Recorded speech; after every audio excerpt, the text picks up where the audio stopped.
Alright, so we have a few opportunities to serve, as you can see up here. There's 2 more stadium cleanups, October 28th, November 18th. And at the end of the game, you can show up to those. You get all the free happy and cougar tails you want. Yes. That's more than switching free, that's October completely. So, two cleanups cover the RMC inscription fee. I think, I heard last year was like $80 or something like that. I don't know. Pretty pricey. So come to those 2 cleanups if you're planning to go to Rocky Mountain Conference. Also, the October 18th, they're looking for juniors and seniors for the major fair. It's kind of a fun opportunity. You get to go out, represent the major, trying to convince people that everything else in their life is useless compared to civil engineering. Or something like that. So there's leadership opportunities for seniors and just regular service opportunities as well. And if you have more questions about that, you can come talk to the officers after for that. Tomorrow we have the YMS barbecue. So that's kind of like our officers meeting, our meeting with civil engineering, but outside of school is a little bit bigger. It's the next step up from our club, the AC club. So if you want to go to the barbecue, it's free. If you go and take pictures as a senior and arrange that, you should talk with Taylor or whoever's in charge of service. I think Maggie, she could probably set that up for you for the leadership point. So, October 26th at 5 p.m., we're thinking of, this is our activity we have coming up. It will be, we're going to have a film festival, so submit your favorite, YouTube videos, funny, or whatever that gets you through school, right? That's kind of what we want. And there'll be pie and root beer. So, Habitat for Humanity, October 14th and November 4th, December 2nd. It's an opportunity to get service points. It's a lot of fun to go work with these guys.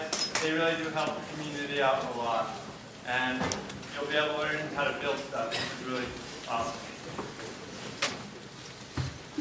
Alright, we have a field trip, which Alec will announce for us. Yeah, so the most important thing is we need one senior to volunteer to take on leading this tour on the 26th of the hydroelectric dam. It's at the mouth of Provo Canyon. This will fill their leadership point. My email is at the bottom of this slide, so go ahead and write that down if you're a senior needing a point, you're interested in this one. We're gonna be there at 12:30. So that's a Thursday, October 26th. Will be Raptor seminar, so that senior will have the transportation aligned. We can take their school cars and then head straight up there. That one's going to be way exciting. The dam is under construction, so you can see elements of the hydroelectric dam as well as elements of the structures and construction. There's one next week as well. We're still waiting to get the exact day from the contractor. And then again, I need another senior to lead the Orem water treatment plant tour. That one has not been scheduled exactly yet, so if you're interested in that, you can have a little bit of sway in what day that's on. Thank you. Appreciate it. What dam? What was that? What was the dam? Question date? It's right at the mouth of the canyon. So it's Provotate, right? Yeah. Oh, one more thing on that. That's good. There was a little subnote on there, but I didn't say it. I'll be sending out a sign-up sheet today so that you can sign up for all filters. Okay. So, yeah. Next week, the 26th as well, there's also the CUB luncheon, so if you're a CUB junior point, you can get your group together and go to that. It's going to be, we'll post that later. Alright, without further ado, we're going to bring out our best speaker of the year, Alan Bollinger from CHQM. Pretty cool company. They do a lot of projects around the world. So, just a little introduction to Alan. He has worked for CH2M for 24 years and is currently the Vice President and Director of Project Delivery for their Western U.S. operations.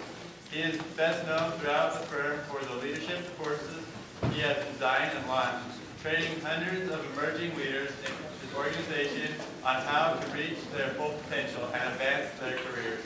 With his passion for developing leaders, Alan has spoken at conferences across the U.S. about how to elevate leadership in the AE industry. In addition to his work at CH2M, Alan has been an instructor with the management firm PSMJ Resources for nearly 20 years, teaching, facilitating, and inspiring project managers in the AE industry. He has personally trained over 12,000 project managers on the principles of successful project delivery and financial management. Alan attended Auburn University, where he received his BS in civil engineering and master's in environmental engineering. His PE is in civil engineering. Alan has served as the program manager for NASA Marshall Space Flight Center Superfund Cleanup Program, where he received NASA's Coveted Achievement Award for his exemplary work. So, without further ado, Alan.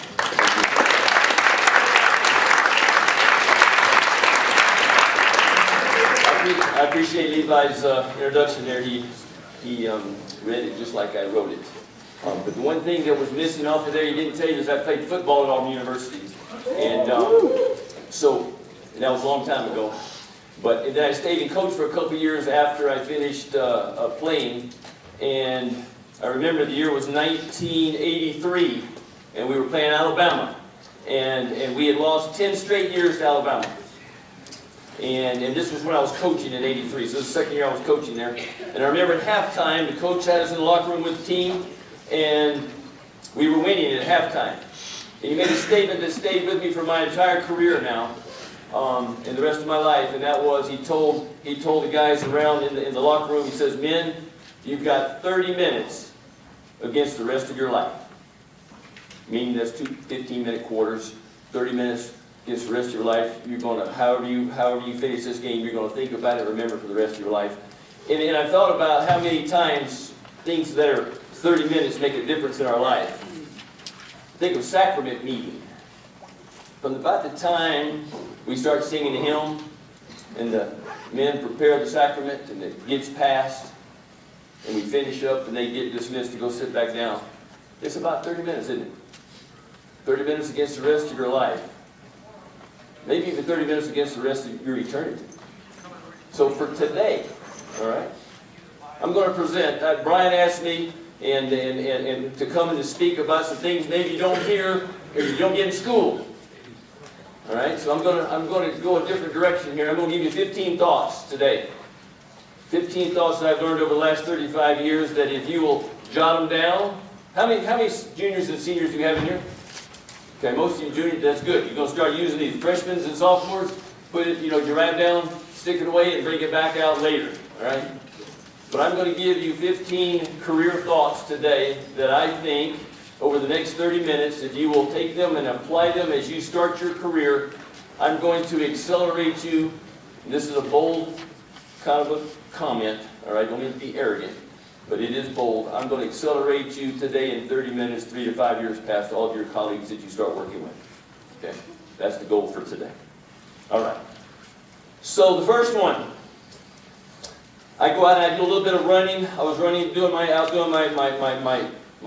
long run, and I went through downtown Provo, and I saw this written in shoe polish on one of the merchant's windows. Now I know you're questioning where I get my inspiration from, but this is what it said, all right? This is what it said. When you're talking, you're only repeating something you already know. When you listen, you might actually learn something. Okay? Remember that for the rest of your life. All right? In the consulting world, we talk too much. All right? And we need to listen more. Okay? And you're going to ask, well, who do we need to listen to? You're going to need to be listening to your clients. You're going to need listening to your team. You're going to need listening to your supervisor, to your spouse, to your children. Okay, you get the picture, we talk too much. We need to listen more.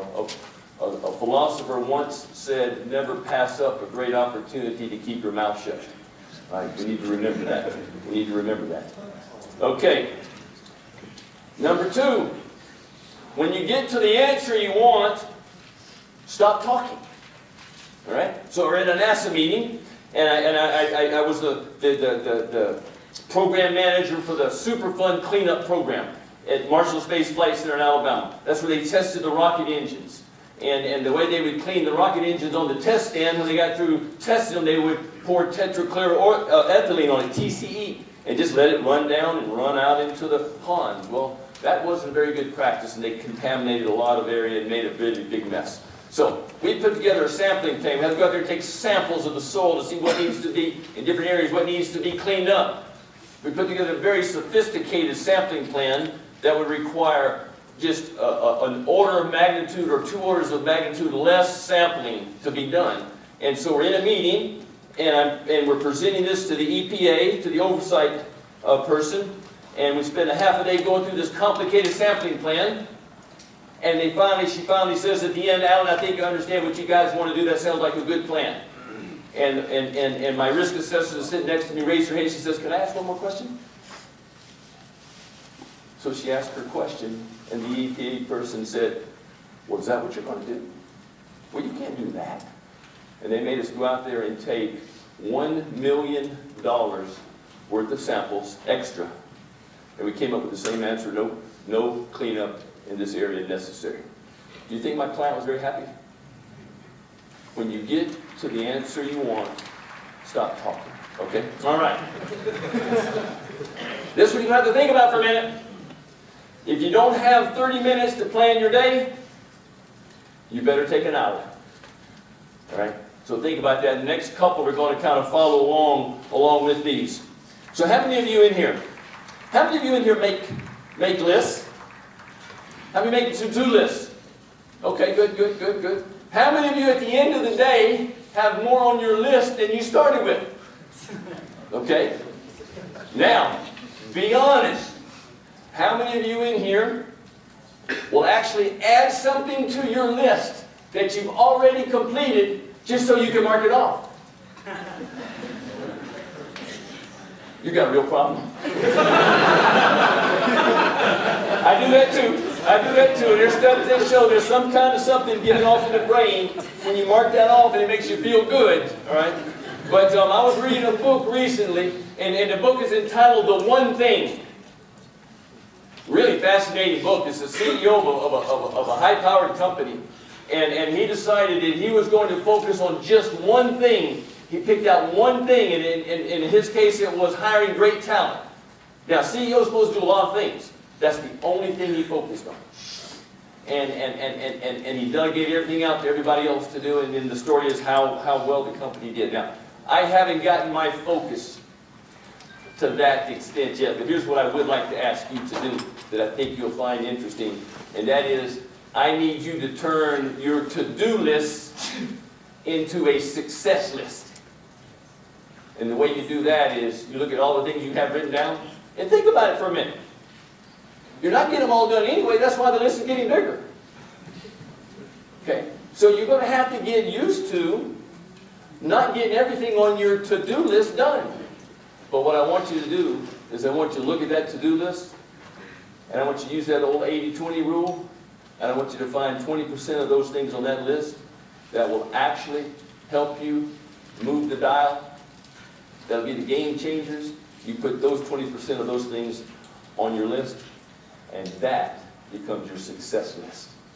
All right? That becomes your success list. All right. Because it all has to do with this next one. Don't get activity confused with results. Remember that for your whole career. I've got project managers now. And it's interesting how many people haven't ever heard of CH2M Hill. Okay, now they shortened it to CH2M. It's actually a 20,000 person engineering firm. We just got bought, if anybody happens to follow the industry, just got bought by a company called Jacobs. It's a 50,000 person engineering firm. We're about to be the second largest firm in the world, and I still hope I have a job. But don't get activity confused with results. I've got project managers, and they're doing a lot of things, but they're not accomplishing anything. Okay? Because is there a difference? I want you to think about that. Is there a difference between efficiency and effectiveness? Is email efficient? Very good. The answer is absolutely. Email is efficient. You know, I can email all 20,000 CH2M employees with one click of the button. However, is it always the most effective? No, that's right. So I need efficiency and effectiveness.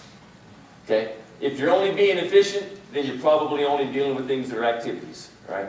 Keep that in the back of your mind. I'm looking for bottom line results. When you go to work, your employer is going to be looking for results. He pays for, she pays for results. Okay? Not activity. All right? I get asked all the time, what business am I in? I'm in the business of making my client look good. That's what it's all about. At NASA, it was cleaning up environmental sites, getting them clean and where they could use them for other things, for other activities. When I was doing resort development in the Bahamas, it was getting lots ready to sell. That was what was important to the client. Okay? After Hurricane Katrina destroyed Gulfport, the port at Gulfport, Mississippi, it was getting certain areas of the port back up and running so the ships could come in and start bringing in the goods because that was hurting their economy. So I want you to remember this. I want you to write this down and remember this for your whole career. Okay? What you've got to find out with your clients when you start a project, or from your supervisor or from your department head, what are their critical success factors? What are the things that absolutely have to be accomplished for the project to be successful? What are the non-negotiables?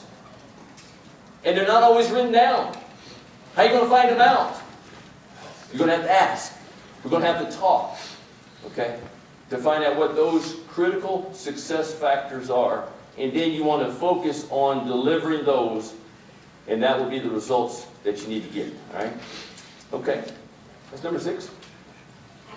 And because all flows into this, you need to remember this. There is no success without client success. All right? Keep that in your mind as you go throughout your career. So how are we going to get to that? How are we going to help with that, with the client to get so the client is successful? One is make them look good. All right? And the other is, and this is the one I really would like you to start practicing right now. Here's our attitude as we leave out of this meeting. I want you to start taking this attitude. I want you to deliver more than you promised, faster than you promised. That should be your attitude when you start work. Deliver more than you promised, faster than you promised. What's the critical word in that phrase? Okay, there's a variety there. I'm going to suggest that the key word is promise. What are you promising? Please be careful of what you promise. It took me 35 years to learn this. You never ask a client, when do you need that? What are they going to say when you ask that? I don't know why it took me 35 years to learn that, but they're going to say, I needed it yesterday. We don't do that anymore. We don't ask, when do you need that? We say, Brent, I think I understand what it is that you want. I believe I can have that to you end of the day Monday. We didn't even promise working end of the day Friday. What did you just give yourself when you promised to work end of the day Monday? Yeah, unfortunately, you're going to find out that I remember before I worked with CH2M Hill, I worked with Parsons Engineering Science. It was called Parsons ES. The ES stood for evenings and Saturdays. Okay? And you're headed for some of that probably. But it does give you the weekend if you need it. But when do you want to deliver it? If you promise on Monday, when do you deliver it? We deliver it on Friday, that's right. And then you start getting a reputation that you delivered it faster than you promised. All right? Keep that in mind. I want to deliver more than I promised, faster than I promised. All right? When you get to the answer you want, stop talking. I need a better response than that. All right? Than just the front row. If you don't have 30 minutes to plan, you better take an hour. That's right. Very good. All right. Very good. Turn your to-do list into what? Success list. All right, good, good, okay. All right. Here's a tough one. We need to understand this. Clients are going to work with people they feel comfortable working with. Doesn't mean you have to become their best friend. That's not realistic. You're going to be working with a lot of people. Okay? Doesn't mean you have to be charming and a lot of charisma. But you've got to at least help your client to feel comfortable around you. All right? Now, how many of you in here, how many of you have taken one of these personality tests? Myers-Briggs or something like that? How many of those in here, how many, and I'm included, how many of those, when it comes back, it says one of your traits is you're an introvert? Yes, that's not unusual at all. Okay? That's not unusual at all, that we're introverts. Now, I'm going to tell you something, and I'm going to make fun of myself here because I'm an engineer too, but this is just to prove a point. I go out and I talk to the architects a lot, and I'll ask the architects, how well do the engineers communicate, and what do they say? They try to be nice and say there's room for improvement. Okay? But, and this is what I teach them, okay, about dealing with us, the engineers. There's only two kinds of engineers. There's introverts and there's extroverts. You know how you can tell an introvert? Looking down at your shoes, that's right. And and how you tell an extrovert? Looking at your shoes. Very good. All right. I'm making fun of myself too here, so you've got to get better at it. All right. So I've got something that I want you to keep in mind here. All right. We're going to spend just a shade more time on this one. I came across a speaker once, and he talked about something he called the ARC principle. All right, and he was talking to all the introverts in the audience like myself. Now, see, I'm fairly comfortable today.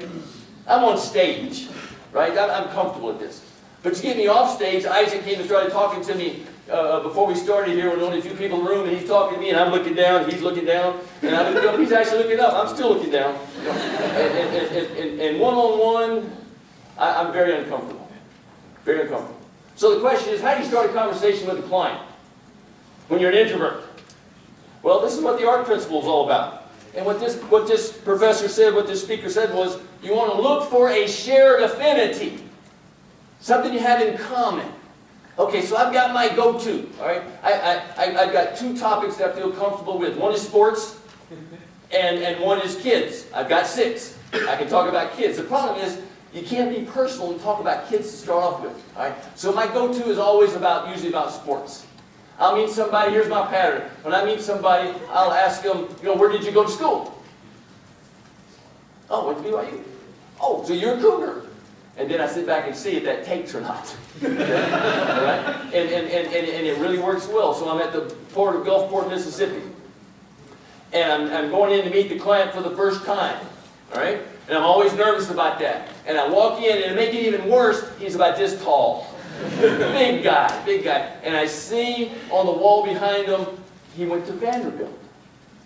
Okay, all right, for you sports fans. Okay, what might be where did I go to school? I went to Auburn. What might be the affinity here? SEC, that's right. So I said, I see you went to Vanderbilt. Sure, guys, you just crushed Auburn in basketball. And he goes, yeah, but you kicked our butts in football. I'm in now. I can talk.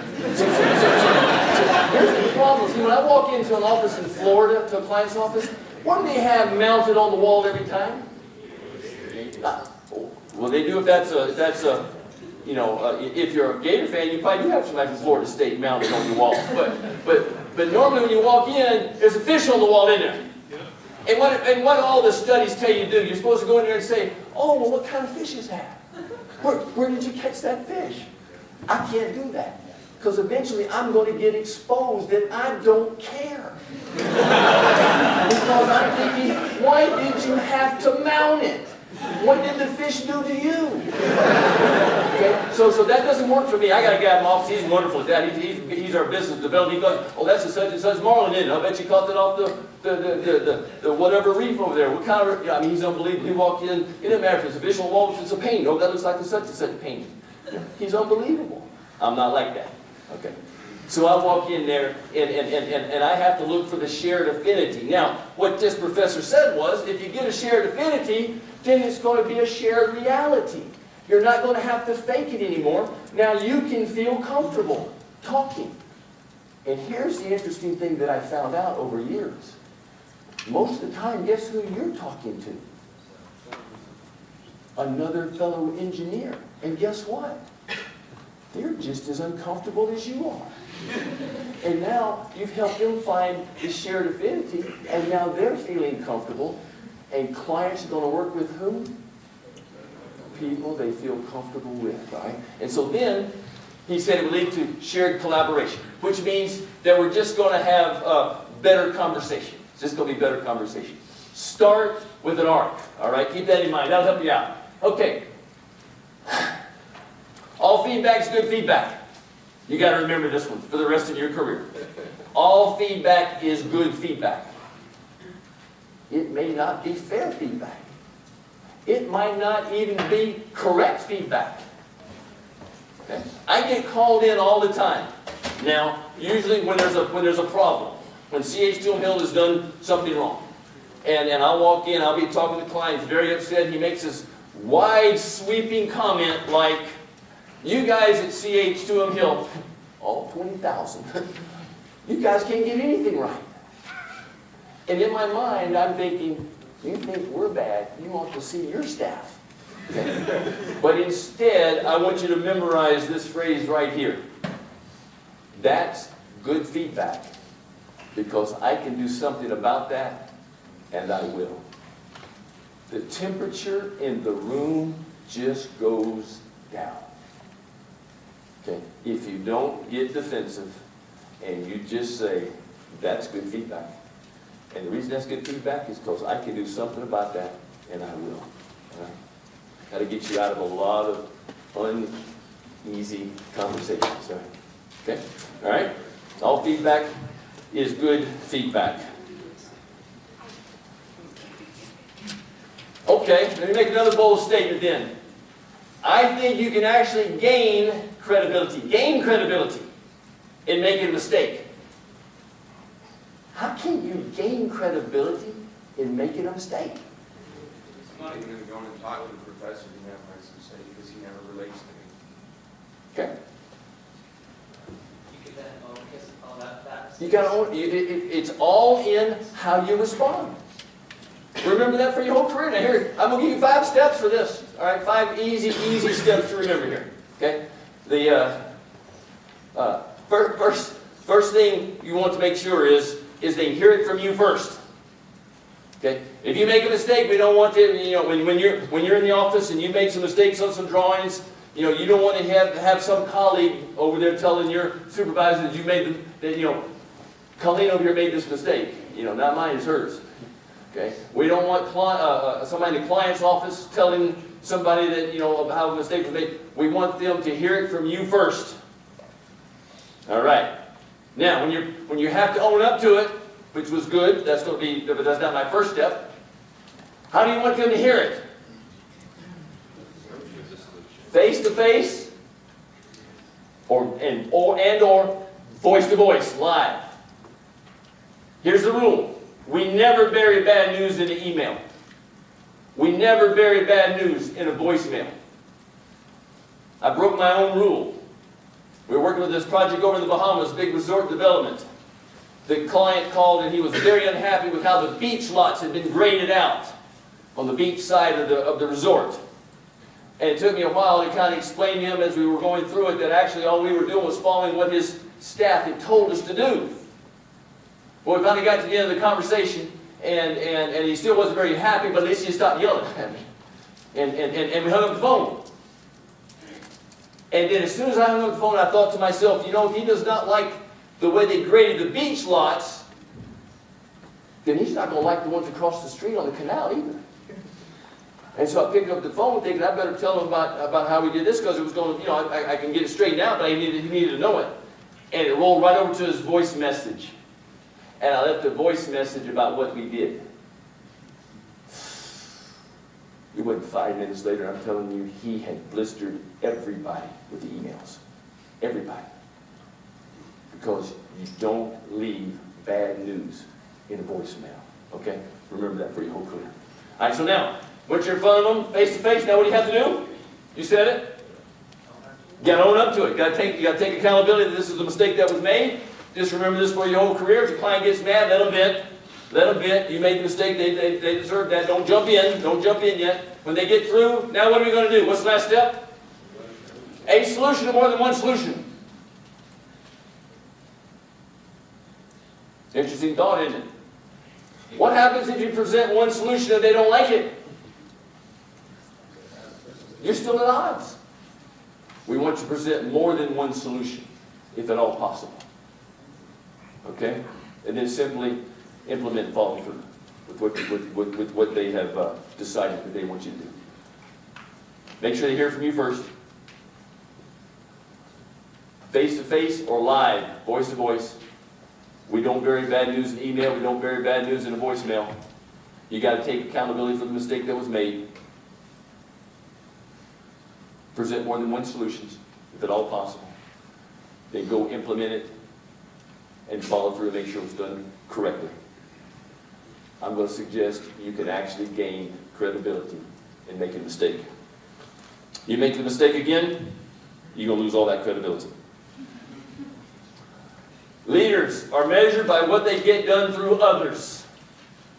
All right? How many in here in the capstone program? Okay. Next month I'm going to be speaking to you again, and we're going to talk about leadership. We'll get into a lot more detail on leadership, right? But I want you to remember that leaders are measured by what they get done through others. Leadership does not come with a title. Keep that in mind. All right, you're going to start your careers off, and you're not going to be project managers from day one. Okay, so somebody else is going to have the quote leadership title. That doesn't mean that they're the leader and that you're not. Okay, leadership has followership. Remember this: if you're supposed to be the leader, and you look around behind you and there's nobody following you, you're just out for a walk. Okay. You need to remember that. Leadership has followership, but leaders are measured by what they get done through others, not so much how much they get done themselves, right? And that's a concept that's hard for engineers to deal with because we want to do it all ourselves, okay? As you, and when you start in your career, you probably will be assigned to doing things all yourself, but little by little, okay, we're going to want to delegate things out, and I don't like that word delegate. Because my whole career, people said they were delegating to me. It took me years to realize, no, they were just dumping things on me that they didn't like to do. So I've got a new word, a different word I want you to put into your vocabulary to remember for the rest of your career, okay? And that word is leverage. I want you to leverage yourself out, okay? People say, Alan, you know, what, if you think back on your career, what's some of the best moves you've ever made? You know, I kept myself mobile. We had 6 children. And we moved to Montgomery, Alabama, and they've moved me to Oak Ridge, Tennessee, and I've been in our Atlanta office. I went to West Palm Beach, but back to Atlanta, and then and now I'm in Provo, Utah. I still remember. They said, Alan, we'd like for you to go run the Western operations for CH2M Hill. You can live anywhere in the West you want. I was living in West Palm Beach. You can live anywhere you want. I told them I wanted to live in Provo, Utah. They said, let me get this straight now. You want to move from West Palm Beach, Florida, to Provo, Utah? I said, is that it? And they said, oh, well, whatever. Okay. But I had three of my children were at BYU at the time, and so, and the children actually liked it. They said the financing was moving west. So they liked it. So staying mobile has always been good in my career. It's always been good in my career. I don't know why I said that. I just thought I'd bring that one up. Okay. But the biggest move I ever made was when I was managing the NASA program, and I was also having some responsibility with the staff in the Southeast. And as I traveled and learned about the staff, I picked out the 3 best young and up-and-coming project managers, and I put them on my team. And the rest has been history for me. I leveraged to them, gave them great opportunities, right? So this is one to keep in your back pocket, all right?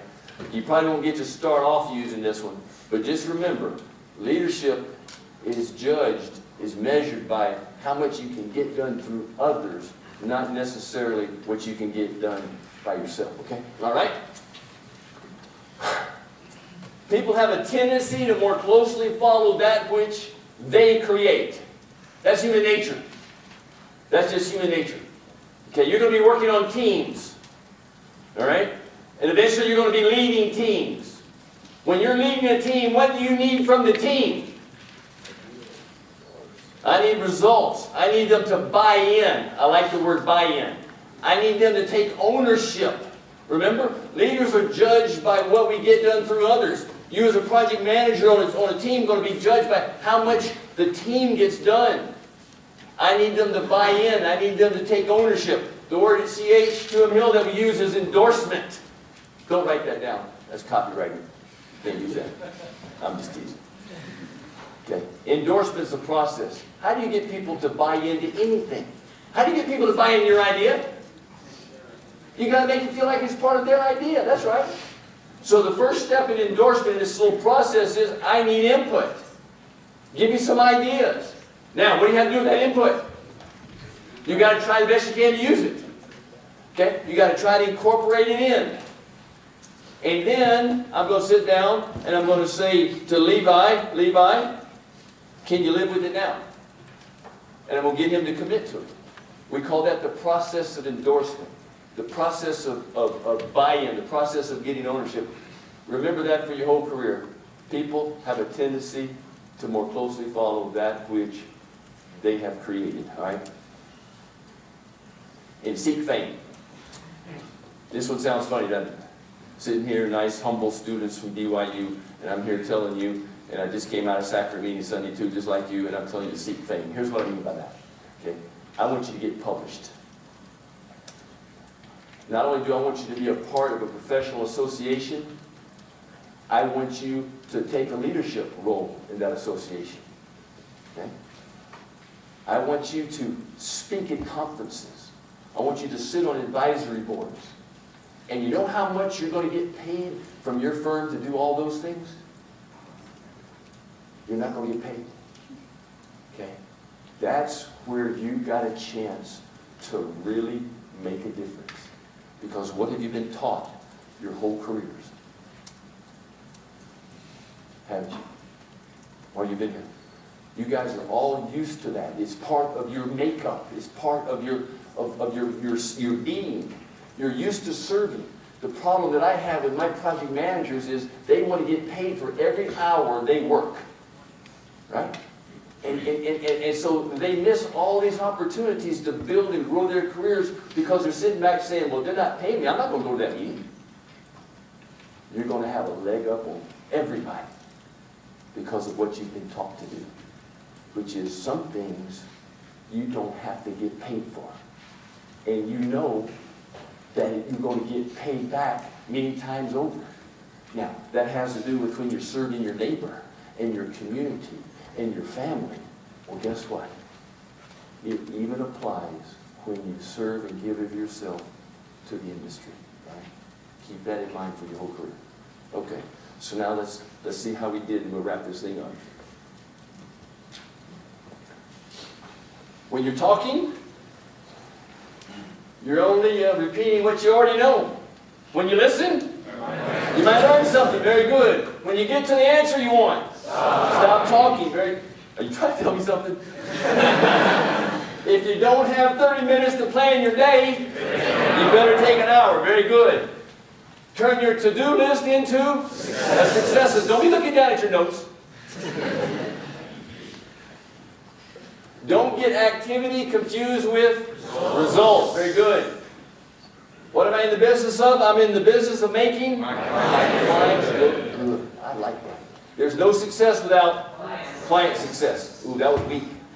That was a little weak. Remember that one, right? There is no success without client success. Deliver more than you promised. Faster than you promised. Good. Start, I had to kind of give you a hint here. Your conversation, start with the what? An arc. What's the A stand for? Affinity. That's very good. And once I find that affinity, it's going to be a what? A reality. I'm not going to get exposed. I'm going to be comfortable. And clients are going to work with people they feel comfortable working with. Very good. All feedback is good feedback, even about this presentation. All right? So from the capstone people, you can feed your presentation back through and to get me prepped up better for next month, and all feedback is good feedback, even if it isn't fair. Okay, all right. You can actually gain credibility in what? It's all in how what? It's all in what? How you respond. It's all in how you respond. Yeah, that's right. Leaders are measured by what they. Leaders are measured by what they get done through others. Very good. Very good. And people have a tendency to more closely follow that which they have created, and then guys go out there and seek what? Fame. Hey, thanks for letting me come and present to you. I had a good time. Thank you, Levi.